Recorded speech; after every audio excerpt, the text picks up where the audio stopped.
तो हबीब नुरमागोमेडोव का ऐसा मानना है कि इलिया टुपुरिया के कोई भी चांसेस नहीं है यहाँ पर। अगर उनकी फाइट अरमान सारूकियन के अगेंस्ट होती है तो अरमान सारूकियन काफ़ी अच्छा मैनेज कर सकता है स्ट्राइकर्स को। अरमान सारूकियन ने अपना गेम काफ़ी ज़्यादा डेवलप कर लिया है और इसलिए इलिया वर्सेस अरमान की फाइट में हबीब का ऐसा मानना है कि अरमान को यहाँ पे काफ़ी सारे एडवांटेजेस होने वाले। तो इस वीडियो के अंदर हम एक्चुअली में डिस्कस करेंगे कि क्या ये जो हबीब का व्यू पॉइंट है ये सच में सही हो सकता है, क्या अरमान इलिया टुपुरिया को ग्राउंड पे डोमिनेट कर सकते हैं। बहुत सारे लोग यहाँ पर इलिया टुपुरिया की फेदरवेट क्लिप्स को यहाँ पर दिखाते हैं कि वो रेसलिंग में डोमिनेट होते हैं। ये सारी चीज़ों को हम इस वीडियो के अंदर एनालाइज करेंगे। साथ ही साथ कॉनर मैकग्रेगर के कमबैक से रिलेटेड ऐसा रूमर्स निकल के आ रही है कि चार्ल्स ओलिवेरा के अगेंस्ट उनकी बीएमएफ टाइटल फाइट हो सकती है। कमारू उस्मान ने कमबैक टीज करा है कॉनर मैकग्रेगर के अगेंस्ट। ये सारी चीज़ों के बारे में इस वीडियो के अंदर डिस्कस करेंगे, लेकिन उससे पहले आपसे वीडियो को लाइक कर देना, चैनल को सब्सक्राइब कर देना यूएफसी कॉम्बैट स्पोर्ट्स का ऐसा ही कंटेंट हिंदी में एंजॉय करने के लिए। तो भाई कुछ टाइम पहले हबीब नुरमागोमेडोव ने एक इंटरव्यू दिया था और बेसिकली हबीब का कैंप यहाँ पर अरमान की तरफ से पिच कर रहा है कि उसको यहाँ पे लाइट वेट डिवीजन में टाइटल शॉट मिलना चाहिए। इलिया टुपुरिया को अगर नेक्स्ट किसी से फाइट करनी चाहिए तो वो अरमान सारूकियन है। अरमान सारूकियन ट्रू कंटेंडर है यहाँ पे लाइट वेट डिवीजन का।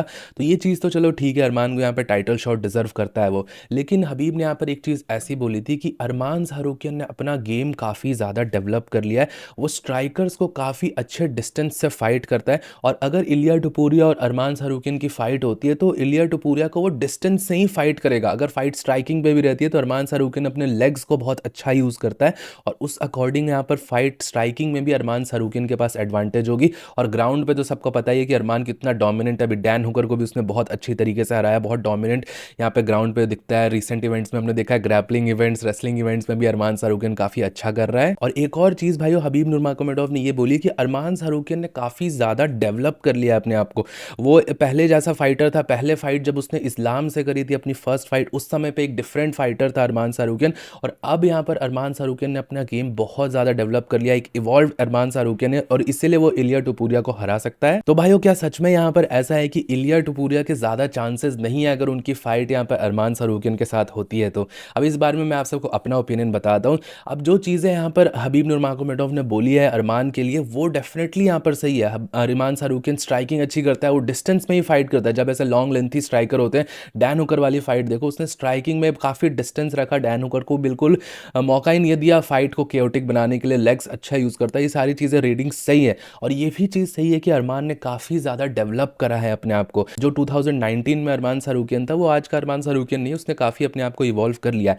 But at the same time भाइयों, जब हम कंपैरिजन कर रहे हैं तो ये चीज़ भी देखना चाहिए कि इलिया टुपुरिया भी तो इवॉल्व हो रहा है। हम यहाँ पर उसकी कंपैरिजन करते हैं कि उसकी फेदरवेट की कुछ क्लिप्स होती है जिसमें ब्राइस मिचेल ने उसको टेक डाउन कर लिया था और वो शूट करता है कोई भी तो वो सीधा ग्राउंड पे चला जाता है। तो वो फेदरवेट डिवीजन का इलिया टुपुरिया था, फेदरवेट का टाइम गया। इलिया टुपुरिया के जो क्लिप्स थे वो 2-3 साल पुरानी क्लिप्स है। अब का इलिया टुपुरिया भी काफ़ी ज़्यादा डेवलप्ड हो चुका है। अगर चार्ल्स ओलिवेरा वाली उसकी फाइट देखी जाएगी जिसमें चार्ल्स ओलिवेरा को उसने नॉकआउट करा था, उससे पहले ये फाइट थोड़ी ग्राउंड पे भी गई थी और चार्ल्स ओलिवेरा को क्रूसिफिक्स में डाल दिया था। अब समझ सकते हो, चार्ल्स ओलिवेरा जिसने मैक्स हॉलोवे को इतना डोमिनेट करा ग्राउंड पे 5 के 5 राउंड, उसको इलिया टुपुरिया ने एक क्रूसिफिक्स पोजीशन पे डाल दिया था। और जिनको पता है फाइटिंग के बारे में उनको पता है क्रूसिफिक्स कितनी डोमिनेंट पोजीशन है और चार्ल्स ओलिवेरा जैसे बीजेजे ब्लैक बेल्ट को उसमें फंसा के रख लेना बहुत बड़ी बात होती है। और रही बात भाइयों यहाँ पर स्ट्राइकिंग की, तो इलिया टुपुरिया की स्ट्राइकिंग भी बहुत ज़्यादा अच्छी है। डिस्टेंस मैनेजमेंट, डिस्टेंस कट करना यहाँ पर इलिया टुपुरिया को भी आता है। और एक चीज़ जो यहाँ पर मिस्ड है, बहुत सारे लोग ध्यान नहीं देते कि अरमान सारूकियन का भी डिफेंस थोड़ा बहुत वीक रहता है, वो स्ट्राइकिंग डिफेंस उतना अच्छा नहीं कर पाता। चार्ल्स ओलिवेरा ने भी कुछ शॉट्स कनेक्ट किए हैं, उसके इन पास भी उसने यूएफसी में काफ़ी सारे ब्लंडर्स करे हैं स्ट्राइकिंग में। तो ये सारे शॉट्स जो चार्ल्स ओलिवेरा उस पर कनेक्ट कर दे रहा था या पहले के टाइम पे जो अरमान सारूकियन पे पड़े थे, अगर वैसे सिमिलर शॉट्स इलिया टुपुरिया ट्रेड के अंदर लैंड कर देते तो अरमान को भी प्रॉब्लम होगी। तो मैं हबीब की इस चीज़ से बिल्कुल अग्री करता हूँ कि यस, अरमान सारूकियन के पास काफ़ी अच्छे चांसेस है इलिया टुपुरिया को बीट करने के। मैंने पहले भी आप सबको बताया कि लाइट वेट डिवीजन में इलिया को अगर कोई बीट कर सकता है तो वो अरमान सारूकियन ही है, उसके अलावा बहुत ज़्यादा किसी के चांसेस नहीं है। सबसे ज़्यादा चांसेस अरमान के ही हैं। But at the same point Ilia Topuria भी एक इवॉल्व फाइटर है, हर फाइट के साथ वो बेटर होके ही आता है। तो उसको हम भी अंडर एस्टिमेट नहीं कर सकते, उसको हम उसकी पुरानी क्लिप से जज नहीं कर सकते जिसमें उसकी टेक डाउन डिफेंस वीक था। अब हु नोस, किसी ने भी उतना अच्छा शॉट करा नहीं है इलिया टुपुरिया पे, उतना तगड़ा रेसलिंग किसी ने दिखाई नहीं है। क्या पता उसकी रेसलिंग और इंप्रूव हुई हो, किसी को पता नहीं है भाई, क्या पता और ज़्यादा इंप्रूव कर ली हो। जो यहाँ पर मिस्टेक्स होती थी, जो वो वेल राउंडेडनेस नहीं दिखा पाता था, मिक्स नहीं कर पाता था चीज़ों को, क्या उसने वो सारी चीज़ें फिक्स कर ली हो। बाकी भाई जब ये फाइट यहाँ पर एक्चुअल में बुक होगी, अरमान सारूकियन का ऐसा कहना है जस्टिन वर्सेस इलिया का जो भी विनर होगा उसके अगेंस्ट उसको टाइटल शॉट मिलेगा, यूएफसी ने उसको ऐसा बताया। तो इस तरीके से फाइट जा सकती है। बाकी भाइयों अब बात करते हैं यहाँ पे कॉनर के कमबैक से रिलेटेड काफ़ी सारी अपडेट्स रूमर्स यहाँ पे चल रही है, तो मैंने सोचा आप सबको क्लियर करना यहाँ पे बहुत ज़्यादा ज़रूरी है।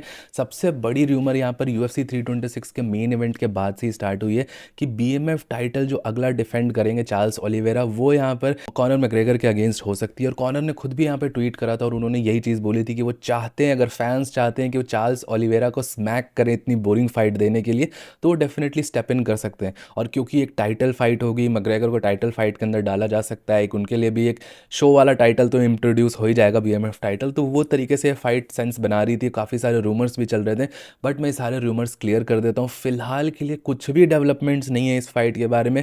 मे बी यहाँ पे थोड़े बहुत कुछ चीज़ें होंगी, चार्ल्स ओलिवेरा ने भी बोला होगा अपने यहाँ पे ब्राज़ील के मीडिया के अंदर, और कॉनर ने भी ट्वीट करा है, इसलिए यहाँ पर इसकी डिस्कशन चल रही है। बट एक्चुअल में ऑफिशियली कोई भी ऐसा प्लान नहीं है, यूएफसी इस डायरेक्शन में नहीं सोच रही है। और तो और भाइयों यहाँ पर ये भी चीज़ थी, एक और रूमर थी कि कमारू उस्मान ने ऐसा ट्वीट करा था कि 2026 में उस्मान वर्सेस मैग्रेगर की फाइट हो सकती है। उसके बारे में भी यहाँ पर कोई सॉलिड अपडेट नहीं है फिलहाल के लिए। बट यस भाइयों, एक चीज़ यहाँ पर सबसे ज़्यादा पॉसिबिलिटी ऐसी बोली जा रही है कि जो व्हाइट हाउस इवेंट होगा उसके बाद इंटरनेशनल फाइट वीक इवेंट होता है लास वेगस में, बेसिकली अमेरिका का one of the biggest event होता है हर साल एक इंटरनेशनल फाइट वीक का। और अगर आप सबको याद होगा तो 2024 में जब मैग्रेगर का एक्चुअल कमबैक होने वाला था तो वो भी यहाँ पर इंटरनेशनल फाइट वीक में ही होने वाला था। तो ऐसा यहाँ पर पॉसिबिलिटीज़ है कि कॉनर मैग्रेगर की अगर फाइट होती है तो वो व्हाइट हाउस कार्ड के नेक्स्ट इवेंट यहाँ पर इंटरनेशनल फाइट वीक के अंदर कमबैक हो सकती है। बट अपोनेंट के बारे में फिलहाल कुछ भी यहाँ पर फिक्स नहीं है। ऑब्वियसली माइकल चैंडलर था, उसको तो यहाँ पर यूएफसी के व्हाइट हाउस कार्ड में डाल दिया गया, तो मोस्ट प्रोबेबली वेल्टरवेट डिवीजन या चार्ल्स ओलिवेरा के अगेंस्ट फाइट, एक वेल्टरवेट फाइट ऐसे बुक कराई जा सकती है। बाकी भाइयों रही बात कि क्या इस टाइम पर लोग Charles Oliveira versus max Holloway देखना पसंद करेंगे, क्योंकि चार्ल्स ओलिवेरा अभी उस मोड में जा चुका है कि वो रेसलिंग को प्रायोरिटाइज कर रहा है अपनी फाइट में, और ऑब्वियसली रेसलिंग ही करेगा वो। जिस तरीके का उसका नॉकआउट आया इलिया टोपुरिया के बाद, वो ज़्यादा केयरफुल रहेगा फाइट के अंदर। तो जो सेम चीज़ यहाँ पर मैक्स हॉलोवे के साथ हुई, वैसे सिमिलर काइंड ऑफ चीज़ वो यहाँ पर कॉनर मैग्रेगर के साथ भी कर सकता है, इसमें कोई भी डाउट नहीं है। तो यहाँ से यही चीज़ निकल के आती है कि क्या similar kind of fighting style वाले, जैसा चार्ल्स ओलिवेरा अभी फाइट कर रहा है, उस टाइप के फाइटर के अगेंस्ट कॉनर मैग्रेगर का कमबैक यहाँ पर यूएफसी करवाएगी। क्या यूएफसी यहाँ पर कॉनर का कमबैक ऐसे ग्राउंड वाले फाइटर के अगेंस्ट करवाना चाहेगी? I don't think so. थोड़ा यहाँ पे स्केप्टिकल लग रहा है इस टाइम पर ये चीज़, और यही एक रीज़न है भाइयों कि इस टाइम पे Charles Oliveira versus Conor McGregor की फाइट मुझे उतनी ज़्यादा पॉसिबल नहीं लग रही है। बाकी ये अगर आप सबको नहीं याद है तो ये basically Charles Oliveira versus Conor की फाइट की राइवलरी काफ़ी टाइम से ही चल रही है। अगर आप सबको नहीं याद है, जब 2021 में कॉनर मैग्रेगर की डस्टिन पोरियर से फाइट हुई थी, थर्ड फाइट जिसमें उसका पैर टूटा था, उसमें यहाँ पर डस्टिन पोरियर को हरा के कॉनर मैग्रेगर चार्ल्स ओलिवेरा को ही कॉल आउट करने वाला था, क्योंकि उस टाइम पे light weight champion Charles Oliveira था। इवन माउथ पीस भी उसने ब्राज़ील के फ्लैग का ही पहन रखा था कॉनर मैग्रेगर ने। तो प्लान यहाँ पर चार्ल्स ओलिवेरा को ही फाइट करने का था। अब उस टाइम पे उस पर लाइट वेट डिवीजन की बेल्ट थी, फिलहाल उस पर बीएमएफ टाइटल है। इस तरीके से लोग इसको कनेक्ट कर रहे हैं और इस फाइट की रूमर्स उड़ रही हैं, बट फिलहाल के लिए कुछ भी ऑफिशियल नहीं है। कुछ भी ऑफिशियल होगा तो आप सबको पता है, मैं आप सबको अपडेट कर ही दूंगा। और वो सारी अपडेट्स जानने के लिए आप सबको चैनल को फॉलो सब्सक्राइब करना पड़ेगा। टिल देन भाइयों, ये वाला वीडियो पसंद आया हो तो वीडियो को लाइक कर दीजिएगा। मिलता हूँ आप सबको नेक्स्ट वीडियो में अगले अपडेट के साथ। Bye bye.